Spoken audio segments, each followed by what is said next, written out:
specialist. Am I worth anything or just a scout? I don't know. I don't know. I don't know. Spending time all alone, sending my songs to the phone, dreaming of a better home, while focused on trying to hone this craft, witchcraft. I hush, let this last. I don't know if you're this painted. That was the great sounds of Watsa with Outside on WNHH LP 103.5 FM New Haven. I am Prestige with my partner in crime, Long Island Rays, Elm City made, EZ Bluez is in the building. And our guest is our first international guest. She comes from Hungary, and she's noted as a pop star rap princess, if I can barely speak, whose provocative lyrics match with catchy hooks saw her flourish across her home market. Mardoll, thank you for being part of Behind the Brand. How are you today? I'm doing good. Thanks for having me. Now, you got your name from your roommate. Please tell me about that story. So I just dropped out of college, making my parents real proud. Yeah. And we wanted like a name. I was like, I want something that kind of like reflects that I have like doll-like features, Yeah. but I wanted it to have like edge and I didn't want it to be like little baby face or I don't know, like something like that. Right. So we were like thinking like, we were like looking in like mythology, and she was like, what about Mardoll? And she was like saying that there is this Nordic goddess that was pronounced Mardoll, and Okay. then we Americanized it into Mardoll, and that's kind of how it came about. Oh, okay. Okay. Now, what made you take music seriously? It was kind of a progression. Okay. I guess it was just a lot of people were like, you're in the city, you're in New York City, and you're already so far away from home. You're already kind of halfway there into chasing your dreams. You might as well just give it all. So I looked at my parents in the face and I was like, I really am thankful for this gift of education you've given me, but I feel like if I don't chase this now, like while I'm here and while I'm young, because I could always go back to school if, things don't work out. But I was like, if I don't do this now, I'm gonna live in regret for the rest of my life. And they reluctantly were like, okay, we'll allow it. Well, that actually brings up a really good question. Was this like over the phone, the conversation, or like through like telecommunication, like we're doing now, or was this a face to face? Because I feel like there's different forms of pressure there. You know what I mean? Yeah. So with my mom, I approached my mom first because me and her are closer, and we can have like I purposely took her to a bar and maybe might have ordered a few rounds of shots to like lighten up the conversation. And then we had the conversation and she was like, I'm really not happy that you're saying this now, but I understand. And then turns out 3 weeks later, when I'm telling my dad, which is over the phone, she catches the conversation and she didn't remember the conversation at all. So she was, yeah, I had to tell her again. You got your mom blackout and got her to agree. That's genius. That right there is genius. And then I was like, I told you, how can you be mad? No, you knew what you were doing. She might have been right about that. Of course I knew what I was doing, but it's genius. I applaud you. That's amazing. Thank you.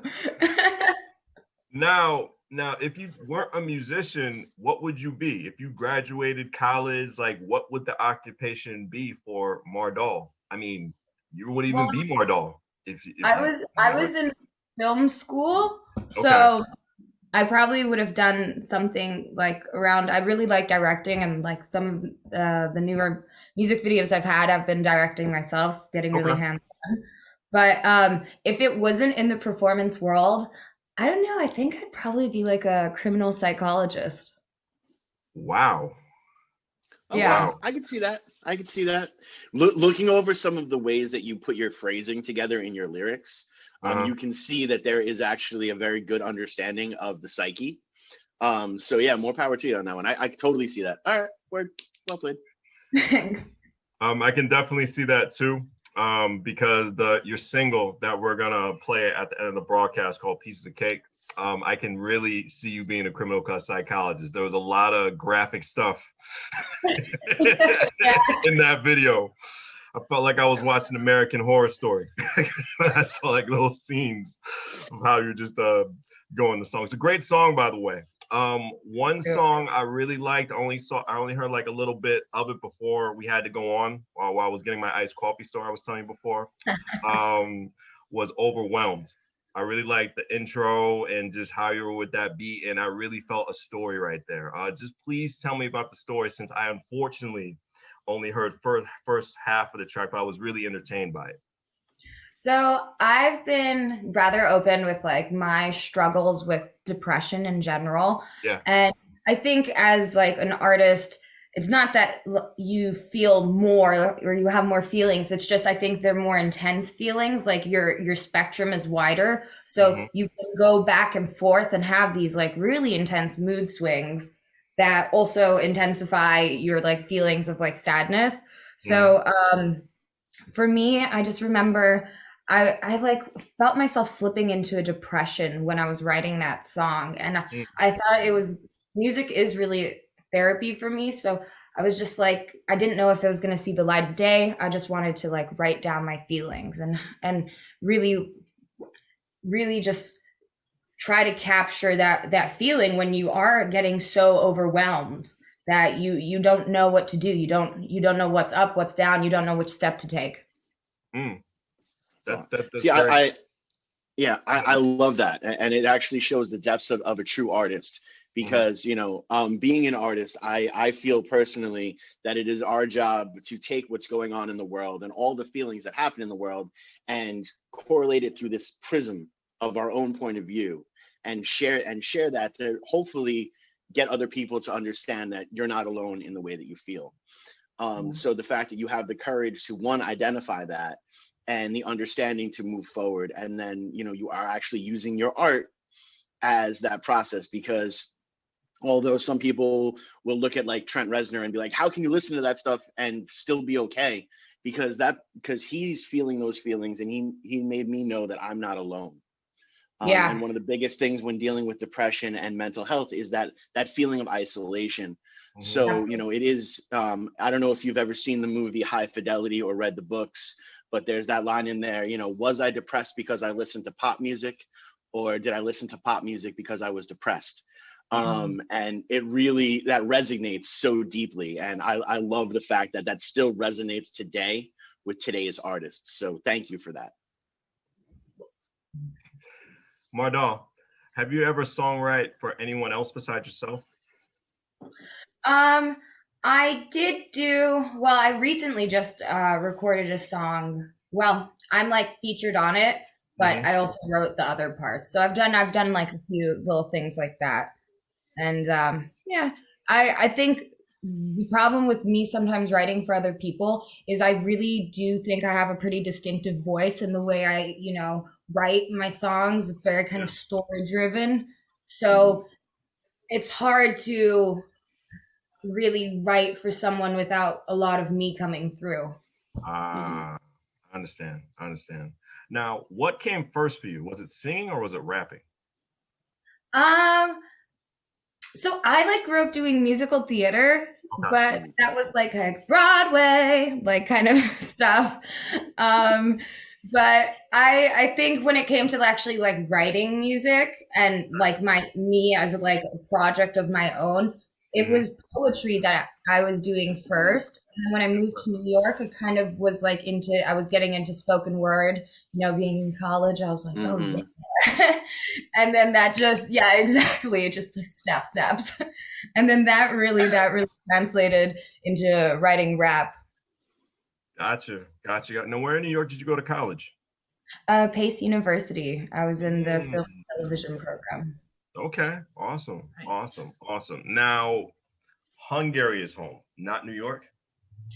I feel like Hungary is my childhood home. Like this is where I grew up.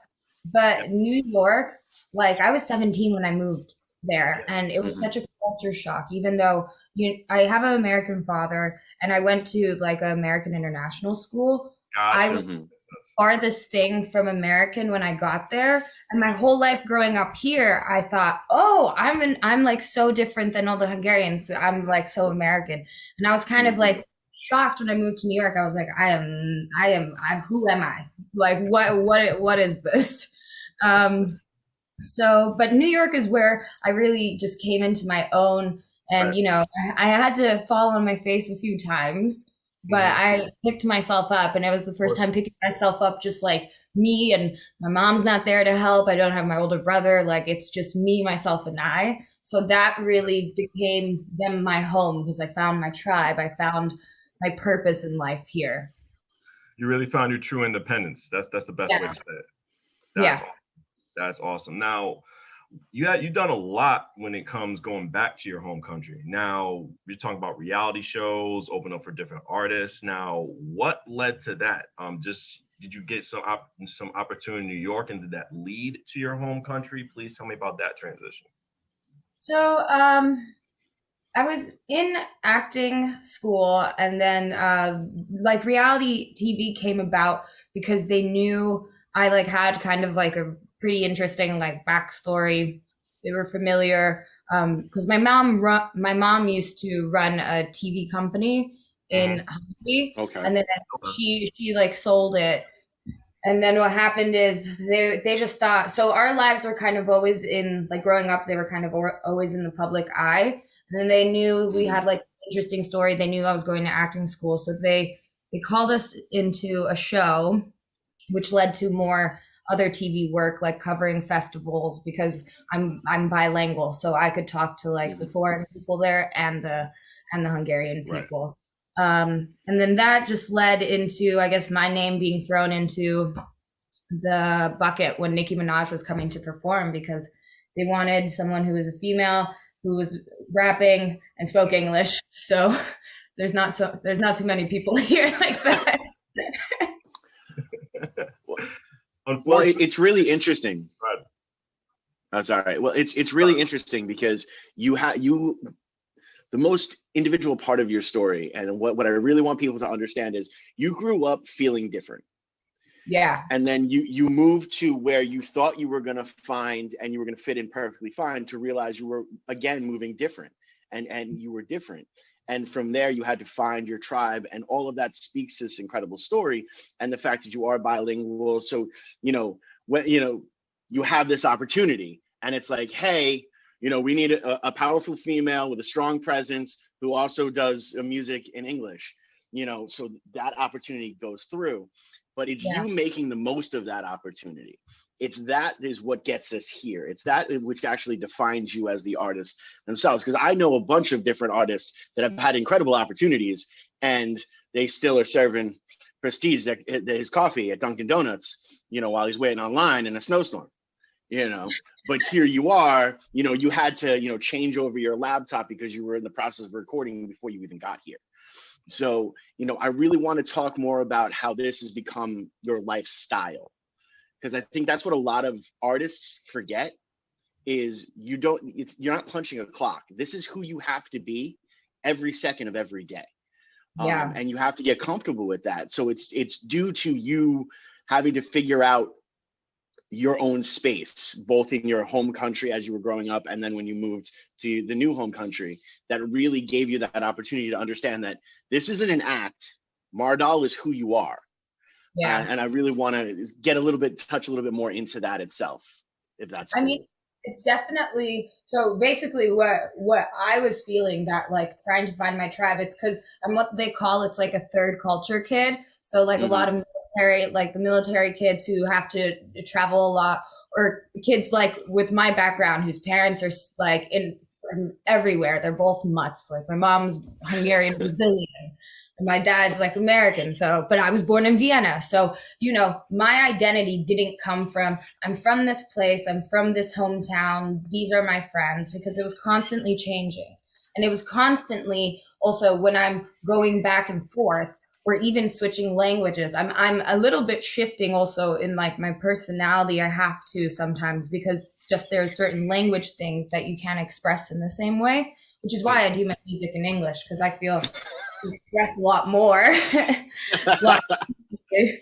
But yeah, that's the thing. It's constant go, go, go. You have to constantly thinking about the next thing. So after I did an interview this morning for a Hungarian TV channel, then I had recording. Now I have this interview. Tomorrow I know I have to get ready for this other show I'm going to be filming on, which I can't say yet, but it's for another show.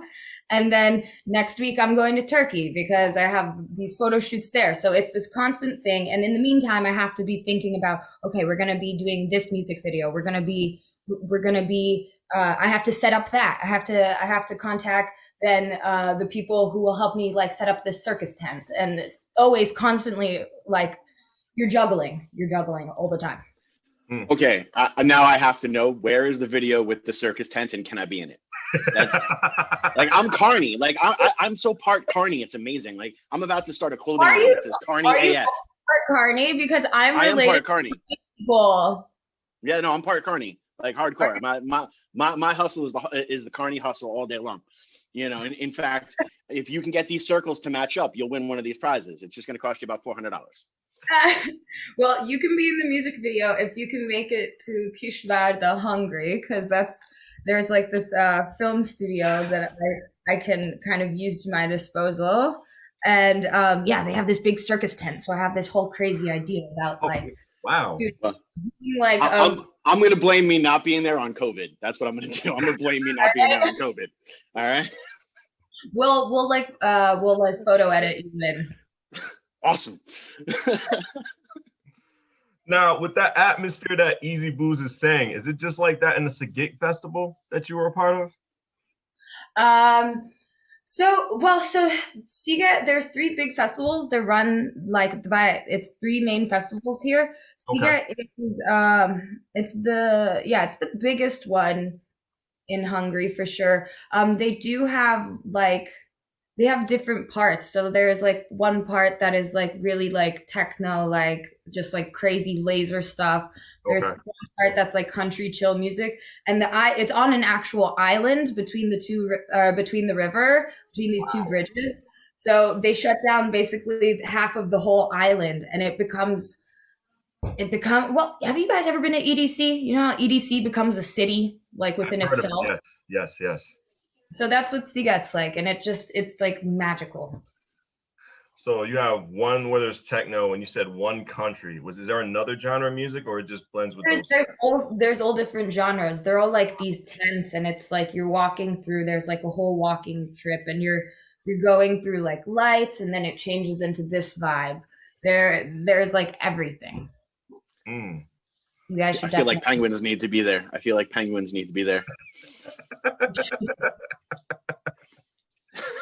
But we got a lot of international. Well, obviously not during COVID, but there was a lot of international people there. I was going to ask you. I mean, since you told me about your whole, gave us like just a little frosting on the cake of just how your schedule is like. How different was it pre-COVID? Because that had to be even more insane. It was. This is the thing. So now my schedule is picked up because things are getting better here, at least. I mean, pre-COVID, it was, I broke my ankle. So I was on a 6-month hiatus. Yeah. But then right before then, I was recording all this new music. That's when I was getting ready for to go on like multiple shows everywhere, not just throughout the city, but like throughout America. So yeah, but it's kind of been like a year and a half for me of just chill because of my ankle being broken. Oh man, it's just you're in the house before everybody else. Yeah. Oh my God. Well, I'm happy. Well, go ahead, Easy. on. I was gonna say, see, go ahead.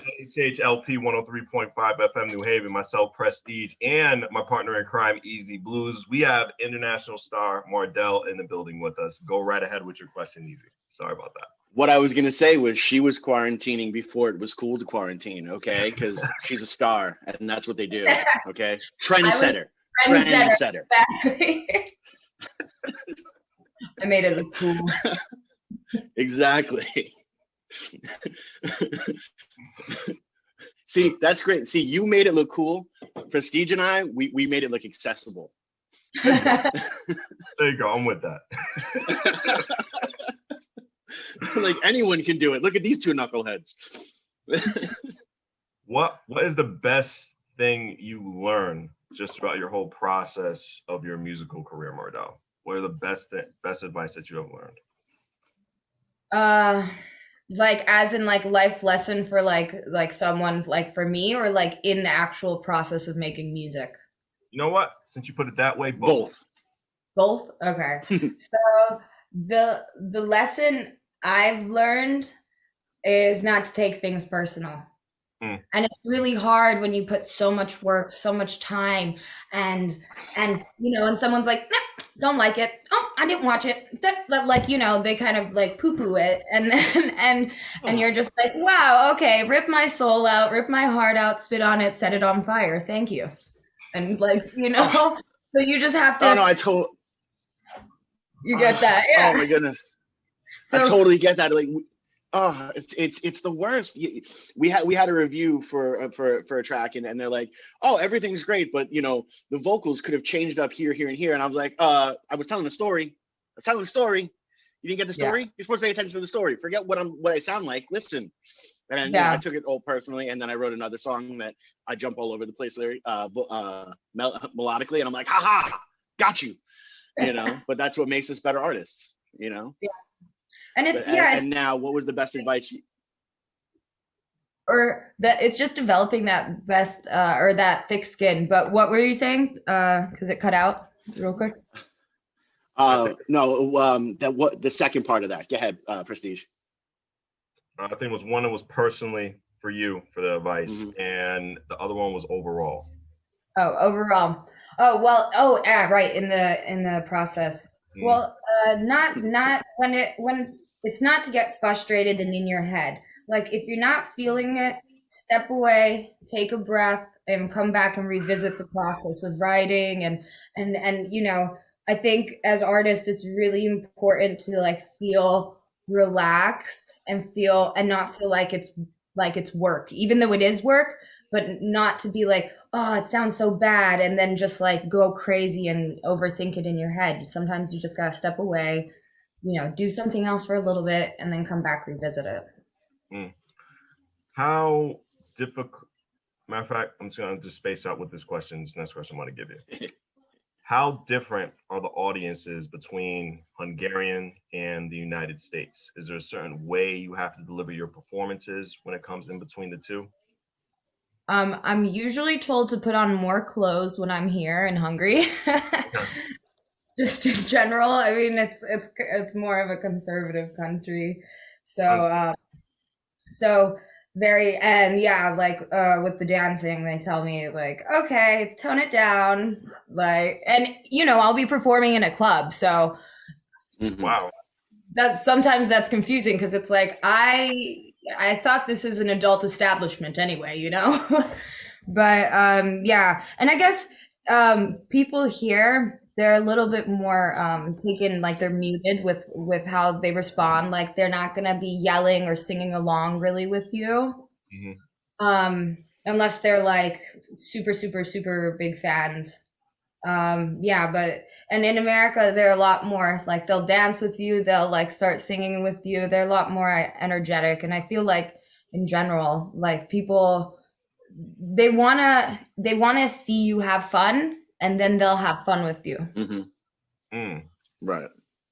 That's very interesting because it's just different shows I've been to and Easy been to. We had like those guidelines, those standard guidelines where you really can't dance so much. You have to play these certain amount of songs. And it's kind of crazy because of the stories that I hear from like outside the United States, they're a little bit more, relaxed and a little bit more, open to when it comes to just performances and artists being what they really want to be. So when you put it in that spectrum, it's like a 180, how you would say it, to like not dance at a nightclub that entertains the young people, and just you gotta dress more when it comes to the nightclub. That's very interesting when you put it that way. It really is. I think it also has to play though into like just geographically where we are. So we're Central Europe, but we're very much culturally still Eastern Europe. And Budapest, Budapest main city, they'll like pretty much allow anything. But if you're going anywhere into like a smaller like town or a village, like it's a lot more. They're a lot more strict with what you're allowed to do. Mm-hmm. Yeah. No, it definitely is, and I think that translates universally, because even in America, there are certainly, you play New York City, you can play till 5 o'clock in the morning and like keep it bumping, like everything's rocking and rolling.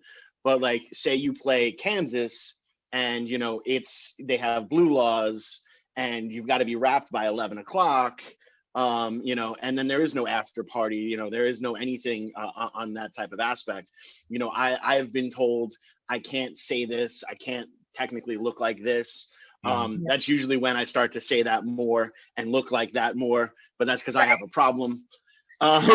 Like I would not, they tell me to put on more clothes because I'm a heavy dude. So they tell me to put on more clothes here. I'm like, no, but I'm running around on stage. Like, you shouldn't wear shorts. You're a rock singer. You don't wear shorts. There's no shorts in rock and roll. I was like, I'm 200 plus pounds and I'm moving around like a cruiserweight on stage. I'm gonna need shorts. It's hot up here. There's ventilation issues. Like, people don't get it. Like it hurts. Exactly. Mardoll, how therapeutic is the studio for you? It is super therapeutic. It's a little bit different though now in quarantine, just because, when you're writing with people on Zoom versus just being in the studio and like vibing together and having that back and forth, and just seeing someone like that, it really is a little crazy. Here in Hungary, the lockdown is very, very strict. Like curfew is from 8 p.m. to 5 a.m. Can't be at the house unless you walk the dog, but you can only go like 500 meters here and there. So it's a little bit lonelier now with quarantine, but at least I'm like still talking and like still getting some out of it. But I think the most therapeutic part for music, besides actually the writing process, is when I'm in the studio and I get to just vibe and play off someone else's energy. Yeah, of course, man, because I think the best thing about the studio, because I've seen it, is just the face-to-face interaction you have just between that producer and that artist. And when you say with Zoom, that has to be, first thing in my mind is frustrating. Because mind you, what if you get bad Wi-Fi and then like he's trying to tell you something within that song and then something freezes and then you got to boost everything back up. And mind you, what sounds on the computer is totally different from what sounds through that speaker in that studio. Like I'm not a musician, but I'm just going by just the vibes I get when I just see the interaction between the artist and the producer. Like it can be that little thing that you want that you can't get done in between a Zoom interaction like we're having right now. It has to be face to face. I mean, when I think about it, you could probably be 6 feet apart from the producer and still do your thing. You could be in different rooms and try to find. No, you can't. Well, you can, but you can't, because like, we're in the recording process and, we go to the studio and we're lucky enough. And the studio is big enough that even when all 4 of us are there, I'm in a room by myself because, vocalist and I'm a prima donna. And, they're all around and they're all 6 feet apart, but like we move around a lot, so like, and my guitar player is 6'9". So he's, when he takes a step, he's across the entire room. So it does become difficult. And yes, we do the masks and yes, we make sure ventilation is good, but it can become like almost extra paranoia, and then like your track gets faster, and then like, you know, all these different things that happen, and you know, you just want to get out of there because you just want to get home and have your detox shower and like get into bed and hide from COVID under your covers because COVID's scary, you know. but so then you're like, oh, this track is amazing, and then you listen to it like a week later and you're like, oh my god, this track is way too fast, there's no room for the soul of this track. You know, and what you thought was about to be a hit single is now we have to go back again, and we've got to do this all over again, and we've got to get over our own insecurities to provide the proper emotional palette for this. But you know, doing the writing and stuff through Zoom, that would also drive me crazy too, because you know, what if, you know, you're in the middle of that thing and you're like, and the producer's like, but I want you to go that and then and you're like, is this a Jason Derulo track? I'm not sure. Like, did you want me to do it like that, or was the Wi-Fi kind of like sketchy? I'm not sure. I'm confused, you know. But this is the struggles we all go through as artists to give everybody at home that's listening right now the beautiful music and the cries and the feels that you all need to get through COVID. We're willing to put ourselves through problems, you know, so it works. And it's also like pre-COVID, like the best part was at the end of a recording like session when you're just like, you both sit back and you listen to it, you know, and you just can't do that. You can't get that like final like feeling, like where you're just like, you're proud of what you made, you're looking at each other and it's like, we did this, you know? Oh, definitely. And for what the people who don't know, no matter how good the song is, there's a moment for both the artist and the producer where you're like, I don't think this is going to work. This is not good. And then you listen to it back and you're like, oh, okay, I don't suck. All right, that's good. I don't suck. Thank you for not sucking today. Thank you. You know, and it's very important for an artist though, because that becomes the hit that you chase. Yeah. You know, that becomes that high of like, I feel massively insecure. I just poured my heart and soul. I opened up a vein and bled all over this track, you know, and now I don't have that satisfaction of like, okay, good. Now I don't suck.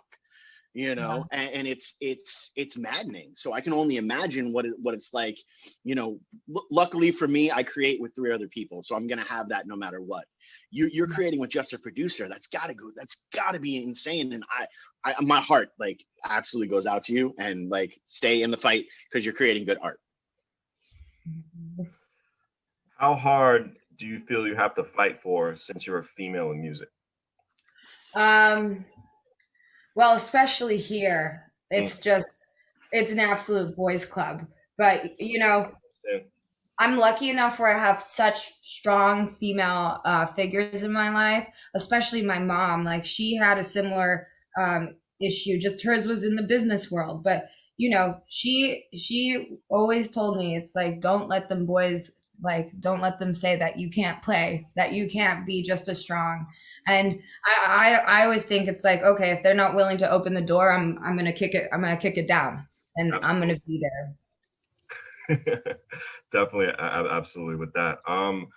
Let's go back to the studio for a little bit. Tell me about the creative process of everything when it comes to your songs, because you're very detailed in what you say. I mean, like you said before earlier in this broadcast, you said this is your therapy. This is how you describe life. And I think every song that you put out, just from what I'm hearing recently when we were doing the research on you, there's always like a little message you want to leave behind the song that makes people want to replay that track and just see how you're really feeling at that time. Just tell me like just a little bit into that world, what it's like for you. So usually it's like, I'll just be feeling whatever I'm feeling at that moment. And a word, or like a sentence will kind of like come into my mind. And then I'm just like, okay, like I need to explore it, or like a melody, but like it's always like I know where I'm going with the song, because I feel like there is it's my heart speaking to my brain, if that makes sense. Because a lot of times I'm in my head and I'm like, you know, I am an emotional person, and I can't just like constantly be always so emotional. I have to like live life normally. And when I go into my writing mode, it's like, okay, like we're switching off the brain, the heart is just going to speak now. And it's almost like a meditation, like, you know, when you're like, you open your heart. I don't know if you guys do yoga, but it's this thing where you switch off your brain in that sense, or the judgment in your head, and you just open up and you're like, okay, I'm gonna write. And a lot of times I'll come up with a hook, or I'll like write like the first verse, and then I'll like send it over to my producer and I'll be like, what do you think? And pitch that idea. And even if he's like, oh, I'm not so crazy about this idea, I usually like go back 2 or 3 more times, like, I wrote more, like, let me frame it for you. Here you go. That's awesome. For any aspiring artists who may happen to listen to this show right now, please tell that prospective independent artist how important it is to choose the right producer. How it's important to separate having a producer from a friend, someone who's actually going to tell you that hard truth, someone who's actually going to give you great advice to benefit into your career. How important it is to pick that right person for you? It's extremely important. And it's also just as important to have someone who, when they are giving you that like advice or like those critiques, that it's said in a way, especially when you're starting out, because you don't want to ever like have someone's passion be taken away. Mm-hmm. You know, you have to be gentle with how you deliver the message. So I always think it's really important that you have trust and communication, and you know each other's languages, and you guys can build this kind of unity together. Mm-hmm. That's really important. And that there's trust.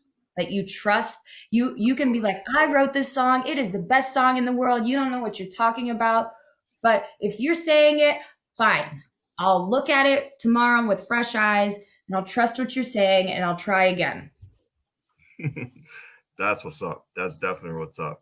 Now, I'm reading that they said that you opened for Nicki Minaj, but unfortunately, you didn't get the chance to meet her, which I thought was a little bit crazy, because usually like they'll get like a little like 2-second, like 2-minute thing. Not really easy. She was super late. But it wasn't her fault. It was I forget, like their tour bus broke down from, I think she was coming from Poland.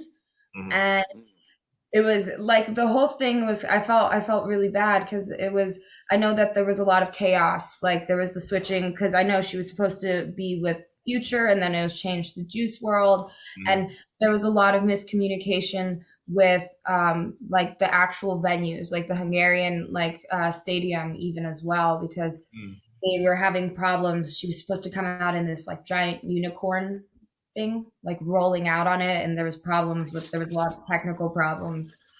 We didn't even get to try before on stage. We didn't even get to try on stage. So we just you didn't even get a sound check? Oof. No. That's crazy. Oof. That is crazy. Yeah. Oh my goodness. Yeah. It's that tuck and roll philosophy. It's so important to be able to grab and go, you know, and to be able to do it at any point in time. You know, that's why, I mean, we focus so much on practice. Mm-hmm. And when we focus on practice, it's not just practicing the songs, but it's practicing the songs that transitions into the next song, you know, breaking down, setting up, you know, getting off stage in enough time.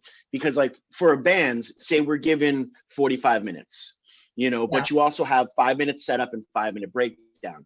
So if you can take that to a 2-minute setup and a 2-minute breakdown, you've now got 6 more minutes. That's another song you can play. You know, and that's how serious you have to take it at some points in time. And yes, a lot of people don't take it as serious, and that's not, I'm not faulting them. They don't have to. I'm a little crazy, and I fully admit that. But easy, you know, not crazy on WNHH LP 103.5 FM New Haven. Myself, Prestige, my partner in crime, Easy Bluez. We got our great guest Mardoll in the building. Well, on the show, not literally in the building. Easy Bluez. In a building. In a building, you know, but that is like, and Prestige kind of mentioned it a little bit, misnomer that a lot of, I will say, people who are not in the industry think that the minute you opened for this artist, so you must have went and hung out with them in the champagne room the whole time through. Like, not really, because again, it's a job. Yeah, you know, you're there for a job. Now, are they going to go and party and do whatever? Maybe, if they don't have another show 4 hours down the road, you know, Yeah. and especially like some of like the hip hop acts and stuff where they'll be playing stadiums, but then they also have that $10,000 club appearance the night before where they have to be there and just, you know, hold up their thing. So there's all these different things that have to play into it. And it isn't really a matter of we're all gonna, not everything is all peachy keen and wonderful. It's not 1970s and we're not on not on tour with Led Zeppelin. No one's gonna be hanging out and partying. This is punching the clock. You got work to do. You know, listen to Mardoll's schedule just for today. This is her third interview and it's barely 1 p.m. here, you know? I think it's also what's like, for the big artists, like, you know, someone like Nicki Minaj, like she is like a boss. She has lots of people under her. So if she's not ready to go out on that stage, that's affecting everyone else's like income as well. And so like, of course, for her, like to meet just like the small opening act of like this Eastern European country, like that's not her first priority, and that's totally what is to be expected. That is how she got as far as she did. That is why she was like reigning queen, because she was like, no, this is work.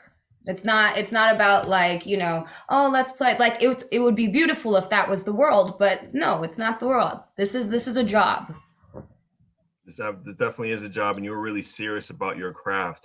Tell our audience how serious you are when it comes to your music videos, because I can see a lot of it is you definitely behind the scenes telling people what to do. I see that film directing experience you were talking to back in college. Just give me a little experience, give me a little insight of your point of view on that. I take, like, especially at the music video days, I am so, like, in the morning, I'm like stressed. I'm like, don't talk to me unless you absolutely have to, because especially with like, since I started just taking on all the tasks, first two music videos, you know, I was lucky to have like help with directors with styling and lights, but then COVID hit, so I was like, okay, at home stuff. And at first it was small productions, you know, just like a white background, and I could just change, and it was like at home. But this one, I was like, this is a real, the set is from the actual TV show, the Netflix TV show, The Alienist. So oh, wow. I was like, this is like a real set. And, you know, I brought down two of my friends, and then I had my makeup artist who was also doing my hair, and that was it. And we had 3 little ring lights, and depending on where we were filming, I was like, you're like and the videographer, like, who was filming, but he always had to, I would be like, take a picture so I could see the lighting. Then while I was still like laying on the stairs, you know, in position for that shot. And I was like, okay, you need to move that light here. We need a little bit more contour here. Like, and I was still laying on the ground. So I was wearing all the hats and constantly changing them out. And I mean, to be honest, it's like that, saying, if you want something done right, you got to do it yourself. And of course, that's what I was like, okay, well, I'm going to do all of it. And thank God I have really helpful team around me who just like takes it and just understands when I'm like, nope, you're not holding the light right. And always at the end, I'm like, okay, we can celebrate. Let's get some vodka. And at the end, we have fun. But during the day, I'm like, guys, no. Oh, while I'm getting my makeup done, I'm like, I need you to set this up. I need you to set the lamps up there. I need you to bring the extension cord here and there. Like, I'm very bossy at that point. I mean, you got to be, in more credit to you, but I can just envision what you say, put the light on me, and then you barely can see because you're right on the stairs just like this. Yeah. So, I can't even imagine the mental workout you just put yourself through. It had to be so draining. Oh my God. It's kind of almost really like at the end of it, or when we're like doing the last scene, I'm just like always like, I look around and I'm like I'm almost sad it's done, because there's this kind of adrenaline, and also being on the clock. It's like, sun's going down. We got to get out of here because this place is going to close. It's an adrenaline thing. Well, it's that beauty of chaos, and I feel like a lot of real artists thrive in those chaos moments. When your back is against the wall, you have that time that that's your hero moment. That's what every single movie leads up to. That's right before Daniel-san goes up in the crane kick and kicks Johnny in the face. Like that's what we're programmed to do. And when as artists we thrive in that type of environment. I spent a lot of time doing retail, and I was bored unless it was the holiday season, because that's when you watch an 80-year-old woman and a 12-year-old kid fight over the Puff Daddy CD, and that's funny to me. That's reality. That's the chaos I want to see. So I fully understand what you're talking about. Yeah. Mardoll, besides Nicki Minaj, who are your other influences when it comes to music? Ooh, I got a long list. How long we got? We got at least 10 minutes. As a little girl, okay, so I was like a really chubby little kid because I still love me to eat. Like, ooh, I love eating. But you couldn't convince me from like age 3 to about like 6 or 7. Like you couldn't convince me I wasn't Britney Spears. Every time she would like come on, and I remember because it was on the TV was always on MTV. So and she would come on like so frequently, her songs. Like I would get up and I would like take off like my like nappy or whatever, and I'd like just dance on the table. Like you couldn't convince me I wasn't Britney Spears. So she was like definitely my first major influence, just as like this like female pop princess. Yeah. Like I was obsessed. But later, especially in high school, like D'Antwoord, do you know them? They're like a South African rap group. I love really them. Interesting stuff. Yeah, they were like this kind of weird. They were so different from everything at that point what I've seen. Who else? Obviously, I love Doja Cat, Megan Thee Stallion from like newer. I don't know. Oh, I loved Michael Jackson. He's like, yeah, you can't not. That has to happen. Yeah. Who doesn't? The Thriller music video, I was like obsessed with that. I'm like obsessed with movies. So that was like good music and like this zombie horror concept. I think it definitely like played into my concept behind like a piece of cake, even though we didn't have like really a zombie scene, but I really always wanted to do like horror movie mixed with like just like a catchy song. Now, were you big in the horror movies? Did that lead into that whole vision? No, besides for sure. Like so in that music video, I'm drawing from Death Becomes Her, from Hostel. Kind of like those gory movies. Jennifer's Body with Megan Fox. Yeah. With the eating of the heart thing.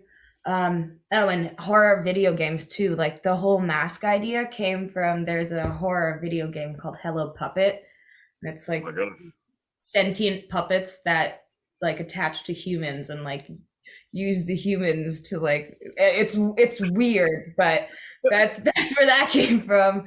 And Scary Stories, that the book I used to read all the time. When you were alone in the dark. Yeah. I used to read when I was little. Yes. That's my type of vibe. I don't know about the whole puppet thing. Maybe that's Easy's. Let me just say, it really warms my heart. You and Prestige have so much in common. To this day, when Britney Spears gets on, he still dances on tables. It's amazing to watch. That's a lie. I admit that video was groundbreaking for at that time, but that's a lie. It's not a lie. I have pictures. I mean, you probably have some photo edited pictures. The internet is crazy now, but that isn't. That's a guarantee. I would love to fly on the wall and just see that happening. I'm gonna put it on TikTok soon. Least expects it. Oh Lord! Behind the brand TikTok. Well, enough about my Britney Spears dancing. All right, we got about 5 minutes left in the broadcast. I just wanted to give these the rest of the time to you. Please promote your social media, where you're at, any upcoming events you got in 2021, and then we'll end up to show up with your song. Go right ahead, Mardoll. Time is yours. All right. So you can follow me on Facebook, Twitter, Instagram. I TikTok sometimes, but sometimes not. On Mardoll Official, also on YouTube. You can find me at Mardoll Official. I have my music there, and I have this thing where I try to human and paint my face, all different kinds of weird stuff. So, you gotta have balance in your life. I'll be having new releases in the next 2 months, but the exact dates I don't quite have yet. And I shall be hopefully performing at Seagate Festival if it is, depending on Corona. Yeah. Yeah. But that is all to be also determined. Gotcha. Mardoll, thank you for being a part of Behind the Brand. We're going to end your song off with Pieces of Cake.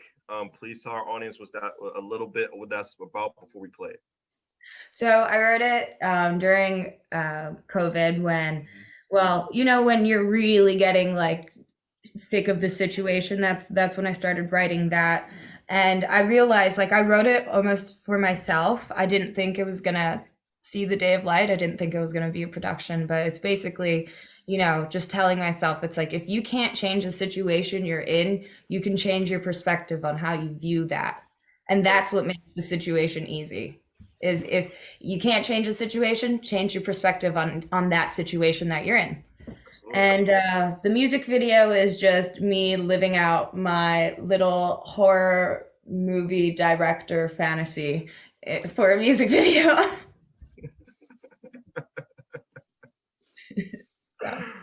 Mardoll, thank you for being a part Behind the Brand. Myself, Prestige, and my partner in crime, EZ Bluez. Good to have you on the program. Anything you got coming up, feel free to broadcast it right here in America. Thank you so much for your time. Appreciate you. Thank you so much. Definitely. The K, WNHHLP, 103.5 FM, New Haven.